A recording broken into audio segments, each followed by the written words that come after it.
அனைவருக்கும் வணக்கம்.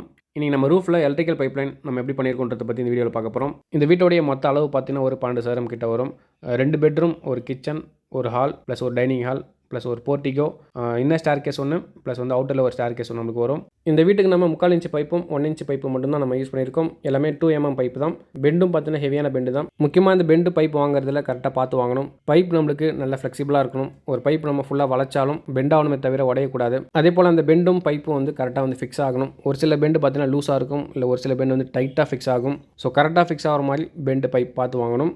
நெக்ஸ்ட் நம்ம ஃபேன் பாக்ஸ் எல்லாமே வந்து பிவிசில தான் வாங்கியிருக்கோம். ஸ்பாட் லைட் எல்லாமே 3 இன்ச்சில் ஸ்பாட் லைட் பாக்ஸ் வாங்கியிருக்கோம்.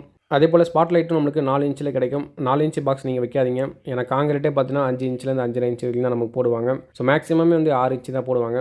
அதில் 4 இன்ச்சு நம்ம ஸ்பாட் லைட் பாக்ஸ் வச்சிட்டோம் அப்படின்னா மீதி இருக்க அந்த 2 இன்ச்சில் மட்டும் நமக்கு காங்கிரீட் ஃபில் ஆகும். கண்டிப்பாக அந்த இடத்துல வாட்டர் லீக்கேஜ் வரதுக்கான வாய்ப்பு நிறையா இருக்குங்க. அடுத்த முக்கியமான விஷயம் டிபி பாக்ஸ் நம்ம எந்த இடத்துல வைக்க போகிறோன்றது.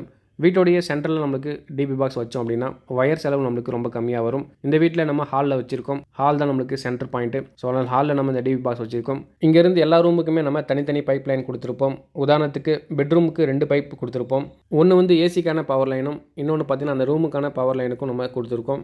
நெக்ஸ்ட் நம்ம பாத்ரூமுக்கு செப்பரேட்டாக ஒரு பைப் லைன் கொடுத்துருப்போம். ஏன்னா ஹீட்டர் வரும்ன்றதுனால. அப்போ டோட்டலாக நம்மளுக்கு இந்த பெட்ரூமுக்கு மட்டுமே நம்ம 3 பைப் நம்ம கொடுத்துருக்கோம். கண்டிப்பாக இப்படி கொடுக்கறதுனால ஒயர் நம்ம டைட்டாக இழுக்க வேண்டிய அவசியம் இருக்காது. ரொம்ப முக்கியமான விஷயம், எல்லா பாக்ஸுமே காங்கிரீட் போகாத அளவுக்கு பேக் பண்ணியிருக்கணும். ஸோ ஃபேன் பாக்ஸ்லேருந்து ஸ்பாட் லைட் பாக்ஸ் வரைக்கும் எதுலையுமே இதில் டம்மி ஷீட் வரல.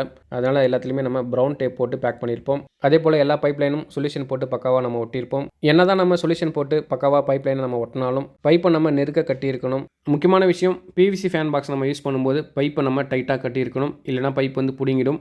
இதே மெட்டல் பாக்ஸ் நம்ம யூஸ் பண்ணோம் அப்படின்னா பைப் நம்ம 1 இன்ச்சோ 2 இன்ச்சோ அந்த பாக்ஸ்க்குள்ளே வரைக்கும் போகும். ஆனால் பிவிசியை பொறுத்த வரைக்கும் அந்த கப்ளிங் வரைக்கும் தான் அதில் ஏறும். ஸோ அதனால் பைப்பை நம்ம டைட்டாக கட்டியிருக்கணும். இல்லைனா வந்து ஈஸியாக வந்து பிடிங்கிடும். என்ன தான் நம்ம சொல்யூஷன் போட்டு ஓட்டினாலும் ஈஸியாக வந்து பைப் வந்து பிடிங்கிடும். ஸோ ஃபேன் பாக்ஸாக இருந்தாலும் இல்லை ஸ்பாட் லைட் பாக்ஸாக இருந்தாலும் நம்ம எந்த இடத்துல வச்சோன்ற மார்க்கிங் நம்மளுக்கு தெரியாது. அதனால் எல்லா பாக்ஸுக்கு கீழேயும் நம்ம வாழைப்பட்டை நம்ம வச்சுருப்போங்க.